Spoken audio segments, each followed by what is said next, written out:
ಅಲ್ಲ ಈಗ ಆಯ್ತು, ಇನ್ಫ್ರಾಸ್ಟ್ರಕ್ಚರ್ ವಿಷಯದಲ್ಲಿ ಕಂಪ್ನಿಗಳಿಗೆ ಬೇಜಾರಾಗಿದೆ. ಆ ಒಳ್ಳೆ ಇನ್ಫ್ರಾಸ್ಟ್ರಕ್ಚರ್ ಮಾಡೋಣ, ಒಂದು ಟನಲ್ ರೋಡ್ ಮಾಡ್ತೀವಿ ಅಂದ್ರೆ ನೀವೆಲ್ಲ ವಿರೋಧ ಮಾಡ್ತೀರಿ ನಿಮ್ಮ ಪಾರ್ಟಿಯವರು? ಹೌದು. ಈಗ ಟನಲ್ ರೋಡ್ ವಿಚಾರಕ್ಕೆ ಬರೋಣ. ನಾನು ಡಿ ಕೆ ಶಿವಕುಮಾರ್ ಅವರಿಗೆ ನೇರವಾಗಿ ಹೇಳ್ತೀನಿ, ಈಗ ನೀವು ಈ ಒಂದು ಟನಲ್ ರೋಡ್ ಮಾಡೋಕ್ಕೆ ಅಂತ ಹೋಗಿ ಕೂಡಲೇ ತೇಜಸ್ವಿ ಸೂರ್ಯ ಅವರು ಅವರ ಒಂದು ಆತಂಕಗಳನ್ನು ಅಭಿಪ್ರಾಯವನ್ನು ವ್ಯಕ್ತಪಡಿಸೋದು. ನೀನು ಎಳಿಸೋ, ನಿನ್ನೇನು ಕೇಳಿ ಮಾಡಬೇಕು ಅಂತಿಲ್ಲ, ನೀನು ಯಾವನು ಹೇಳೋಕ್ಕೆ ಈ ಥರ ಮಾತಾಡ್ತಿರಲ್ಲ ಡಿ ಕೆ ಶಿವಕುಮಾರ್ ಅವರೇ. ಬೆಂಗಳೂರು ಮೈಸೂರು ಹೈವೇನ ನಾವು ಮಾಡಬೇಕಾದ್ರೆ ಇದು ನನಗೆ ಪ್ರತಾಪ್ ಸಿಂಗ್ ನಾವು 2 ವೀಲರ್ನ 3 ವೀಲರ್ನ ಟೈರ್ ಗಾಡಿಗಳನ್ನ ಎಲ್ಲ ಬ್ಯಾನ್ ಮಾಡಿದ್ದು, ಗೆಜೆಟ್ ನೋಟಿಫಿಕೇಶನ್ ಮಾಡಿಸ್ತೆ. ಯಾಕಂದ್ರೆ ನಮ್ದು ಆಕ್ಸೆಸ್ ಕಂಟ್ರೋಲ್ಡ್ ಹೈವೇ. 2 ವೀಲರಲ್ಲಿ ನೀವು ಬಂದು ಹಾವು ಬಂದಂಗೆ ಹಿಂಗೆ ಹೋಗ್ಬಿಟ್ಟು ಅವನ ಹೊಡೆದ ಅಂತಂದ್ರೆ ಅವ್ನು ತಿಳ್ಕೊಂಡು ನೋಡಿತಾರೆ. ನಮ್ಮ ಜನರ ಮೆಂಟಾಲಿಟಿ ಸೈಕಲಿಗೆ ಬೈಕ್ ಅವ್ನು ಗುದ್ದಿದ್ರೆ ಬೈಕ್ ಅವ್ನು ತಪ್ಪು, ಬೈಕ್ ಅವನಿಗೆ ಕಾರ್ನವ್ನು ಗುದ್ದಿದ್ರೆ ಕಾರ್ನವ್ನು ತಪ್ಪು, ಕಾರ್ನವನಿಗೆ ಟ್ರಕ್ ಗುದ್ದಿದ್ರೆ ಟ್ರಕ್ ಅವ್ನು ತಪ್ಪು. ಈ ಮೆಂಟಾಲಿಟಿ ನಮ್ಮ ಜನರದು. ಮಾಬ್ ಜಸ್ಟಿಸ್ ಇದೇ ಥರ ಇರೋದು.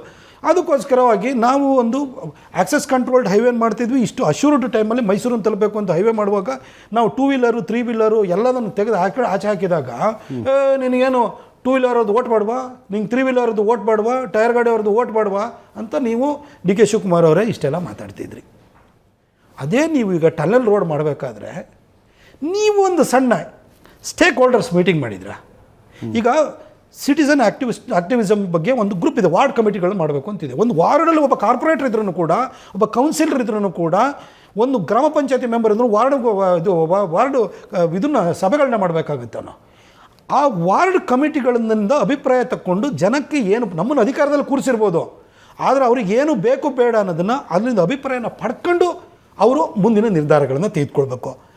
ಇವ್ರನ್ನ ರೋಡ್ ಇಂಜಿನಿಯರ್ಸನ್ನು ಕರೆಸಿ, ಅದ್ರ ಬಗ್ಗೆ ಈ ಟನಲ್ ಬಗ್ಗೆ ಎಕ್ಸ್ಪರ್ಟ್ಸನ್ನು ಕರೆಸಿ, ಇದ್ರ ಬೆನಿಫಿಟ್ಸ್ ಅಂತ ಏನು ಅಂತೇಳಿ ಕನ್ವಿನ್ಸ್ ಮಾಡಿ.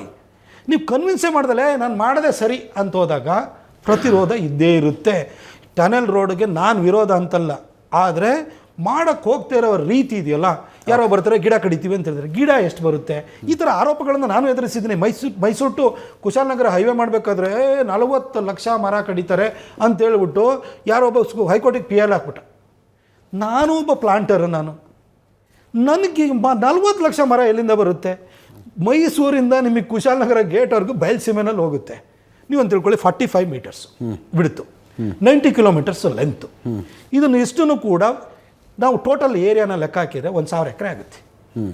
45 ಮೀಟರ್ಸ್ ಇಂಟು 90 ಕಿಲೋಮೀಟರ್ಸ್ ಲೆಕ್ಕ ಹಾಕಿದ್ರೆ 1 ಎಕರೆನಲ್ಲಿ ಕಾಫಿ ತೋಟದಲ್ಲೇ ನೀವು ನೋಡಿ ಹೈಯೆಸ್ಟ್ ಮರನ ಶೇಡ್ಸನ್ನು ಹೇಳ್ಕೊಳ್ಳೋದಕ್ಕೆ 50 ಮರ ಇರುತ್ತಾ ಒಂದಿದ್ರೊಳಗಡೆ. 1000 ಎಕರೆಗೆ 50 ಮರದ ಲೆಕ್ಕ ಥರ ತಗೊಂಡೋದ್ರೆ ಎಷ್ಟಾಗುತ್ತೆ? 50,000 ಮರ ಆಯಿತಾ? ಇದು ಬಯಲುಸೀಮೆ ಒಳಗಡೆ ಹೋಗ್ತಿರೋದು 5 ಮರ ಇಲ್ಲದೆ ಜಾಗಗಳೇ ಇರೋದಲ್ಲಿ.